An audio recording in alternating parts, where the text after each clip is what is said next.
Hello, I'm Harzing, a professor of international management at Middlesex University in London and an AIB Fellow. I will tell my story in terms of locations, each of which provided opportunities for development or a change of focus. My story starts in the Netherlands, where I was born in the mid-60s.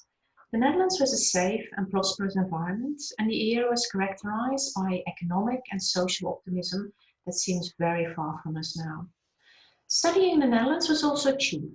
Fees were low and generous maintenance grants were available. This allowed me to complete not just one, but two four-year degrees. As nobody in my family had gone to university before, I started with a professional degree in business and languages. Early on in that degree, I was also lucky enough to meet my wonderful husband. He's been the single most important source of support for my academic career, and as a software engineer, has a job that is not location bound, very important in international moves. After my first degree, I went to study international business at Maastricht University, and I worked for 6 years as a lecturer in part-time and casual jobs at 3 different universities in the Netherlands, whilst doing my PhD at the same time. This was actually quite normal in the Netherlands, as formal PhD programs back then had only just started. Career prospects for female academics weren't great though. Less than 5% of the professors in business were female. So we decided to move abroad, first to Yorkshire in the north of England for a job at the University of Bedford. After a while and lots of discussions, we picked Melbourne, Australia as our next destination. As by miracle, within weeks, a job at the University of Melbourne popped up on the AIB mailing list. Working at Melbourne gave me the opportunity to grow, both as a researcher and as an administrator in the roles of PhD director and associate dean research. Australia's space, light, and the fact that it was a young country somehow meant that I felt a lot more was possible than in Europe. That said, it wasn't always an easy path. My first promotion application to full professor was rejected.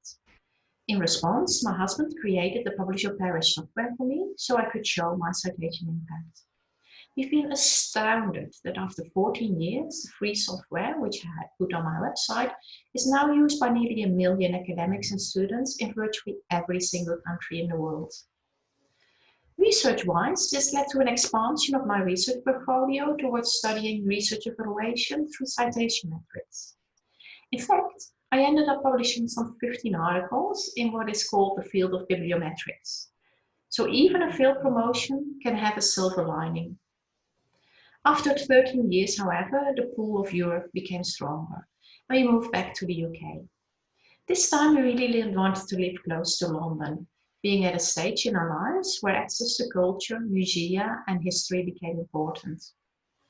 Career-wise, I didn't want to continue on the administrative route, but I didn't relish getting back to a heavy teaching load either. So I contacted Middlesex University, which is one of the most research-intensive ex-polytechs in the UK. I talked to the dean there and proposed a very different kind of job, focusing on mentoring and staff development. Fortunately, she was broad-minded enough to give me carte blanche. So I now have a wonderful job mentoring young academics from all corners of the world. I've also set up SIGNA, an academic women's network that has grown to over 200 members. So far, we've organized well over 25 half-day physical meetings and 2 virtual ones. Finally, I also started my own blog 4 years ago, where I blog weekly on all things academia. Some of my colleagues and SIGNA members have also posted on my blog. My career was far from planned, and serendipity played a large role. Much depended on taking up opportunities as they presented themselves, but even more so on actively creating my own opportunities. I very much hope that my story and the stories that you will hear next from Beth, Ruth, Rebecca, Sariana, and Dana will inspire you to do the same. Have a good panel.